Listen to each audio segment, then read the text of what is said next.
உழைப்பாளியான ஒரு விவசாயி தனது குடும்பத்துடன் ஒரு பயணத்துக்கு புறப்பட்டார். அவங்க எல்லாரும் ரொம்ப தூரம் நடந்ததுனால ரோட்டோரத்தில் இருக்கிற ஒரு பெரிய ஆலமரத்தில் ஓய்வெடுக்கலாம்னு முடிவு செஞ்சாங்க.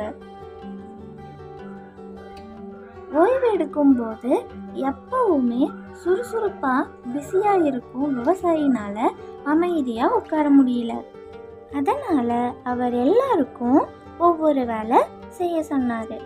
முதல்ல மூத்த மகனை சணல் நாரை எடுத்து வரவும், இரண்டாவது மகனை காய்கறி வாங்கவும், மூன்றாவது மகனை சமையலுக்கு தேவையான மளிகை பொருள்களை வாங்கிட்டு வர அனுப்பினாரு. பிறகு தனது மருமகள்களான ஒவ்வொருவருக்கும் தண்ணீர் எடுக்கவும், மற்றொருவருக்கு விறகு சேகரிக்கவும், மூன்றாவதாக இருப்பவருக்கு ரொட்டி தயாரிக்க மாவு பசையவும் சொன்னாரு.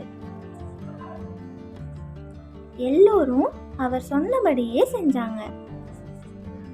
வேலைய எல்லோருக்கும் பிரித்து விட்டு அவர் மரத்தடியில உட்கார்ந்து சணல் நார நீண்ட கயிறுனால முறுக்கினாரு.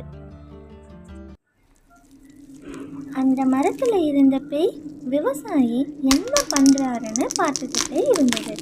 விவசாயி என்ன பண்றாருன்னு புரியாததுனால ஆர்வம் தாங்க முடியாம மரத்துல இருந்த பேய் கீழே வந்து விவசாயியிடம் ஏன் இவ்வளவு நீளமா கயிறு செய்றீங்க அப்படின்னு கேட்டது. முதல்ல விவசாயி பயந்தாலும் தைரியமா, ஓ இந்த கயிறா, அது உன்னை கட்டி போடுறதுக்கு தான் அப்படின்னு பேய்கிட்ட சொன்னாரு. விவசாயி சொன்னதுக்கு பேய் ரொம்ப பயந்தது.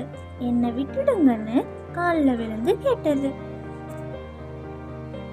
என்னை விட்டுட்டீங்கன்னா நான் உங்களை பணக்காரராக்குறேன்னு கெஞ்சியது. விவசாயியும் சரின்னு ஒத்துக்கிட்டாரு. பேயும் அவருக்கு புதையலை கண்டுபிடித்து கொடுத்தது. பிறகு விவசாயி மகிழ்ச்சியா தனது குடும்பத்துடன் வீட்டுக்கு சென்றார். விவசாயியோட புதிய செல்வம் பத்தி ஊர் ஃபுல்லா பரவியது.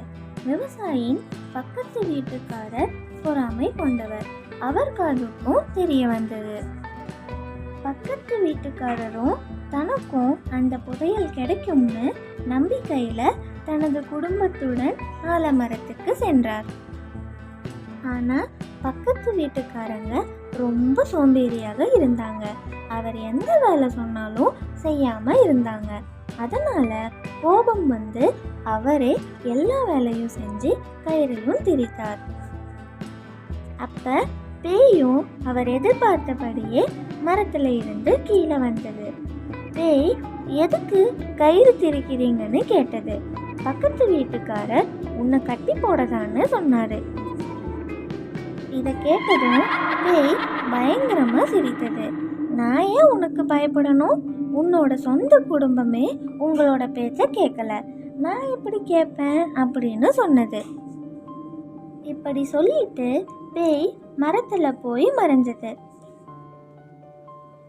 பக்கத்து வீட்டுக்காரர் பிறகு சோகமா வீடு திரும்பினார்.